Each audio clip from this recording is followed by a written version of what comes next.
Chapter 4. The Soul's First Journey. After a year, the soul came down to the sea and called the young fisherman. He came out of the sea and said, "Why do you call me?" The soul answered, "Come nearer. I want to speak to you because I saw marvelous things." So he came nearer and sat in the water and listened. The soul said to him, "When I left you, I went towards the east and traveled. Everything wise comes from the east.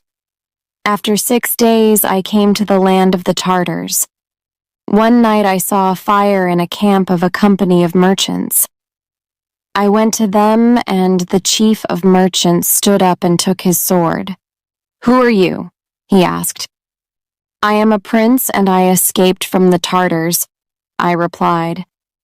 He lowered his head as a sign of respect and took my hand. Then we left the country of the Tartars, and we traveled in many strange lands and saw many strange people. I traveled on a camel next to the chief. There were 40 camels in the caravan and 80 mules. During our journey, we battled with the tribe of the 𝗙𝗶𝗿𝘀𝗁. They are born old and grow younger every year and die when they are little children. We battled with the 𝗙𝗏𝗏𝗀𝗏. They think they are the sons of tigers, and they paint their bodies yellow and black. We also battled with the 𝗙𝗵𝗏𝗀𝗀s. They have horses' feet, and they run quicker than horses. In the 4th month, we arrived in the city of 𝗙𝗏𝗏. It was night, and we waited for day to come. That morning we knocked at the gate of the city. The gate was of red bronze, and it had images of sea dragons and dragons with wings. A guard then said to us, "What do you want?" "We are from the island of Syria, and we have a lot of merchandise to sell," we answered. "Then wait here until midday," he said. At midday they opened the gates, and we went to the marketplace. After a month in the city of 𝗙𝗏𝗏, I became tired of it. I walked in the streets of the city and came to the garden of the god of the city. The priests in their yellow tunics walked silently in the garden. There was a red house. This was the home of the god.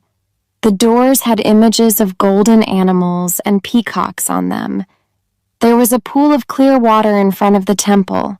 I sat down near it. One of the priests came to me and stood behind me. "What do you want?" he asked me. "I want to see the god," I replied. "The god is hunting in a forest," said the priest, and he looked at me strangely. "Which forest is he in? Tell me, and I will go there," I answered. He moved his hands on his soft tunic.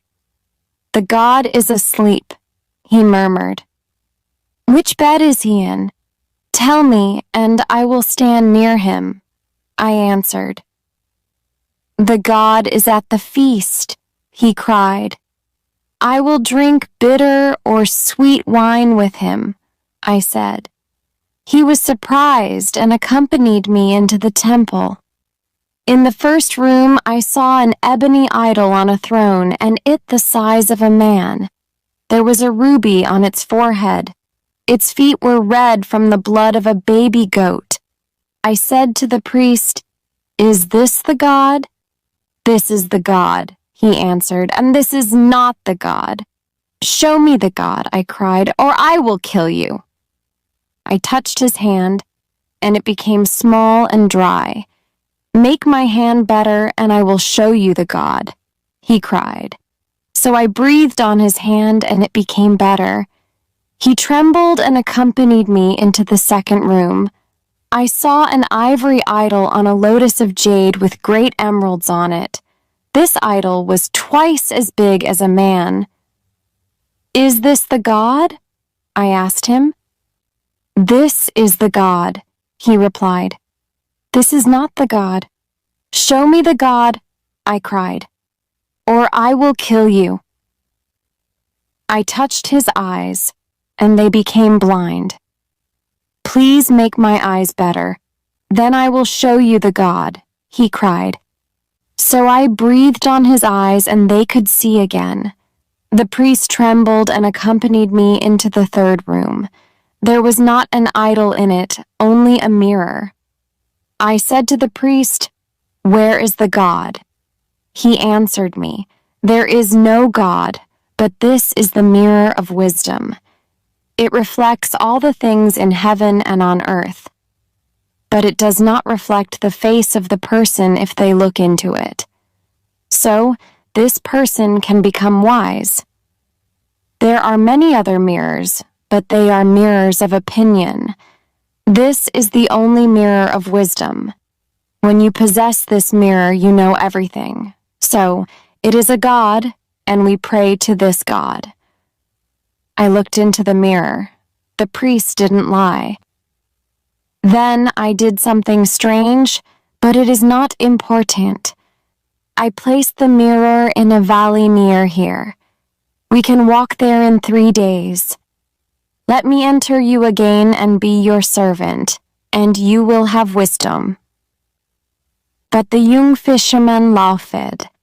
"Love is better than wisdom," he cried, "and the little mermaid loves me." "No, there is nothing better than wisdom," said the soul. "Love is better," answered the young fisherman. He went back to the sea, and the soul walked away and cried. Chapter 5. The 𝗙𝗵𝗿𝗀𝗃. After the 2nd year, the soul came down to the sea and called the young fisherman.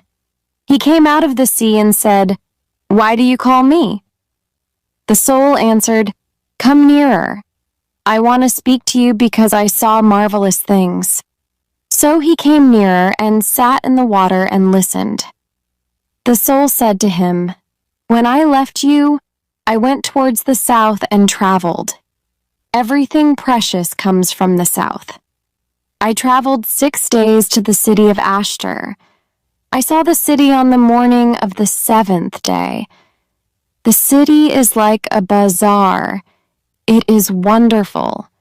Merchants sit on silk carpets. Some of them sell strange perfumes from the islands of the Indian Sea and the oil of red roses. Other merchants sell fantastic jewelry with tiger claws in gold and leopard claws in gold also. The people sell all kinds of fruit: purple figs, yellow melons, white grapes, red gold oranges, and oval lemons of green gold. I saw an elephant. It stopped and began eating the oranges, and the people laughed. You cannot imagine how strange these people are. When they are happy, they buy a bird in a cage. Then they release the bird because they want to be happier. When they are sad, they hit their bodies with thorns because they want to be sadder. On the feast of the new moon, the emperor came out of his palace and went into the mosque to pray. The people covered their faces, but I showed him no form of respect. That night, the guards of the emperor came for me. They accompanied me into the palace. We walked across a great court, and then we entered a beautiful garden. At the end of the garden, there was a pavilion. Then the captain of the guard told me to enter. The young emperor was there on a bed of lion skins, and he held a falcon. A Nubian stood behind him. A large scimitar of steel was on a table next to the bed. When the emperor saw me, he was worried and said to me, "What is your name? Don't you know that I am emperor of this city?" I did not answer him. He indicated the scimitar, and the Nubian took it and hit me with great violence. It did not hurt me. The Nubian was terrified and went away. The emperor tried to kill me with a lance, but he didn't hurt me. He tried to kill me with an arrow, but I stopped it in the air. Then the emperor said to me, "Why can't I hurt you? Are you a prophet or the son of a prophet? Please leave my city tonight. You are here now, and I am not its lord." I answered him, "Give me half of your treasure, then I will go away." So he took my hand and accompanied me to a large room. He touched one of the walls and it opened. Then we walked down a corridor. He said a magic word and a granite door opened. The emperor covered his eyes with his hands to protect them from the light of the jewels there. It was really marvelous inside. There were huge tortoise shells full of pearls and many other wonderful jewels. Then the emperor said to me, "This is my house of treasure, and half of it is yours. But you must go tonight. My father the sun must not see this. I cannot kill a man in the city." I answered him, "The gold and all the precious jewels are yours. I only want your little ring." The emperor frowned. "It is only a ring of lead," he cried, "and it has no value. Take your half of the treasure and go away from my city." "No," I answered. "I know that it is really the ring of riches." The emperor trembled and said, "Take all the treasure and go from my city. You can also have my half of the treasure." Then I did something strange, but it is not important. What is important is that I put the ring of riches in a cave. You can arrive there in one day. The owner of this ring is richer than all the kings of the world. But the young fisherman laughed. "Love is better than riches," he cried, "and the little mermaid loves me." "No, nothing is better than riches," said the soul. "Love is better," answered the young fisherman. He went back to the sea, and the soul walked away and cried.